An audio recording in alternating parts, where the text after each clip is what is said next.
Welcome to POUSE Around the House. In this video I'm going to unbox and show you exactly how to assemble the Titan electric chainsaw model number TTL758CHN.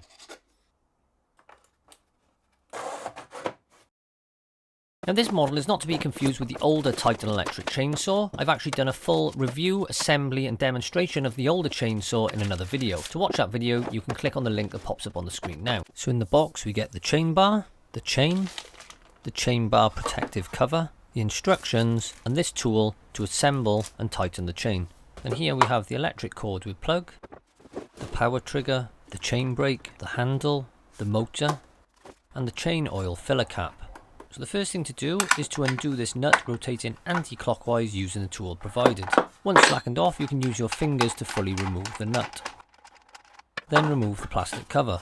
If you look by my finger you'll see a screw. We need to slacken off this screw using the other end of the tool provided. We do this by rotating anti-clockwise. By slackening the screw it will allow us to fit the chain and chain bar to the chainsaw in a minute. Now take the chain out of the packet and open it out into its correct shape. Then look at your chainsaw bar. There's a small diagram showing the shape of the cutting teeth and the direction they need to go in. Then we can put the chain against the chainsaw bar and ensure that we've lined it up in the right direction. Now look at the edge of your chainsaw bar. You can see there's a groove all the way around. We now need to place the inside of the chain into this groove. To help better fit the chain into the groove, just give it a quick nudge forwards and backwards.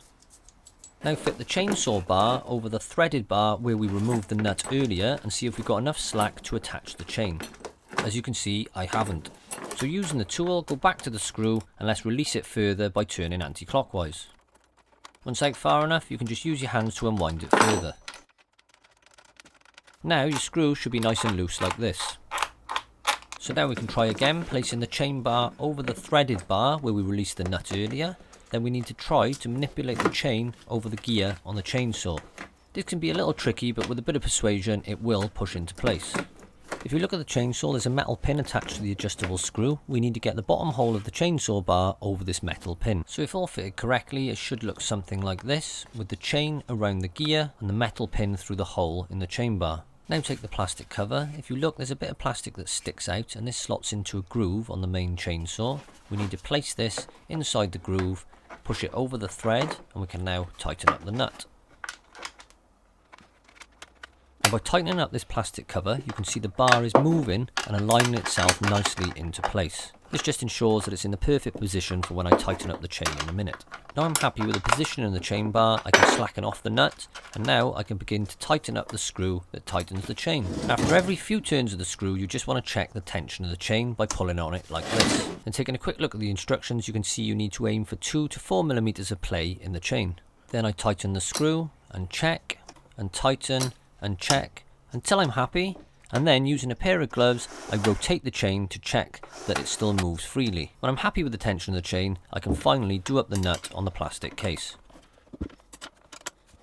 And then one last final check. Now we can undo the chain oil filler cap by rotating anti-clockwise. Get yourself some chain oil. This is the particular one I use, but you can use any chain oil that's suitable for chainsaws. Pour the oil into the chamber. You want to ensure there's enough oil in the chainsaw, but not so much that it's pouring out of the top. And if you look, there's a mark, say a minimum. Just ensure it's always above the minimum when operating the chainsaw. Then screw the cap back on nice and tight. Unwind the plastic tie from the power cord.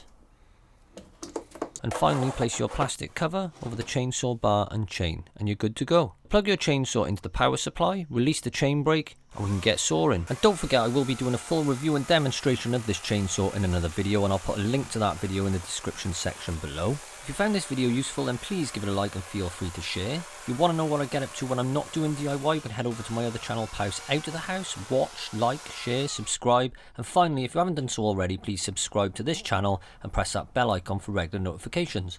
I've been POUSE Around the House. Ta-ta, farewell.